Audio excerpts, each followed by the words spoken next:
जम्मू कश्मीर सरकार ने अपने कर्मचारियों को एक निर्देश जारी किया, जिसमें उन्हें ये सुनिश्चित करने का निर्देश दिया गया कि सभी निर्वाचित प्रतिनिधियों को सार्वजनिक कार्यालयों में प्राथमिकता दी जाए और स्थापित सरकारी मानदंडों और दिशा निर्देशों के अनुसार उचित प्रोटोकॉल बनाए रखा जाए।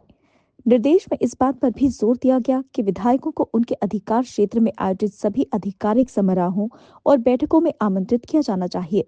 जम्मू और कश्मीर केंद्र शासित प्रदेश की विधानसभा के निर्वाचित सदस्यों से जमीनी स्तर पर शासन प्रक्रिया में महत्वपूर्ण भूमिका निभाने की उम्मीद की जाती है। इसीलिए ये जरूरी है कि सभी सरकारी विभाग, अधिकारी और कर्मचारी इन प्रतिनिधियों द्वारा उजागर और चिन्हित मुद्दों को उचित सहयोग दें और प्राथमिकता दें। सामान्य प्रशासन विभाग द्वारा जारी एक परिपत्र में कहा गया है।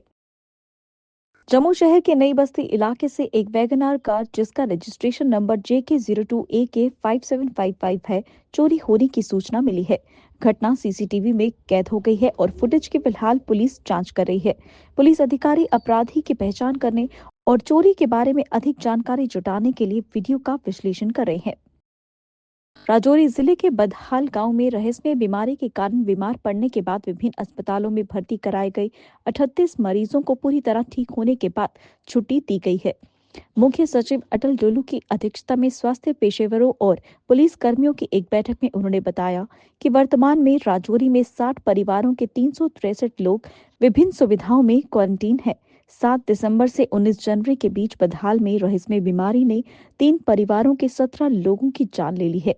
स्वास्थ्य सचिव सैयद आबिद राशिद शाह ने बैठक की जानकारी देते हुए कहा कि प्रभावित परिवारों को अलग थलग करने और जांच के बाद उन्हें भोजन और पानी उपलब्ध कराने के लिए हर संभव उपाय किए गए हैं। शाह ने कहा, लक्षण वाले 55 व्यक्तियों में से 38 को ठीक होने के बाद छुट्टी दे दी गई है, जबकि अब तक 17 मौतें दर्ज की गई हैं। सीमावर्ती क्षेत्रों में परिवहन संबंधी सेवाओं को बेहतर बनाने की दिशा में एक महत्वपूर्ण कदम उठाते हुए उप मुख्यमंत्री सुरेंद्र कुमार चौधरी ने नौशहरा में असिस्टेंट रीजनल ट्रांसपोर्ट ऑफिसर के कैंप ऑफिस का उद्घाटन किया। इस पहल का उद्देश्य नौशहरा और सुंदरबनी के लोगों को उनके घर तक सेवाएं पहुंचाना है, जिन्हें पहले आवश्यक परिवहन सेवाओं के लिए राजौरी तक 80 किलोमीटर से अधिक की यात्रा करनी पड़ती थी। कुशल सेवा वितरण सुनिश्चित करने के लिए नव स्थापित कैंप कार्यालय प्रत्येक सोमवार को वाहन निरीक्षण के अलावा प्रत्येक शनिवार को ड्राइविंग परीक्षण भी करेगा। इस कदम से निवासियों, विशेष रूप से नियंत्रण रेखा के पास रहने वाले लोगों को समय, प्रयास और यात्रा व्यय की बचत करके बहुत लाभ होने की उम्मीद है।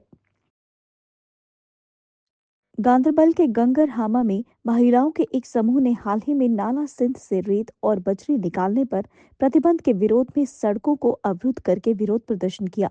प्रदर्शनकारियों का तर्क है कि ये प्रतिबंध उनकी आजीविका पर प्रतिकूल प्रभाव डालता है, क्योंकि कई स्थानीय परिवार आय के लिए निष्कर्षण गतिविधियों पर निर्भर हैं। उनका तर्क है कि प्रतिबंध के कारण आर्थिक कठिनाइयां हुई हैं, जिसमें रोजगार का नुकसान और वित्तीय अस्थिरता शामिल है।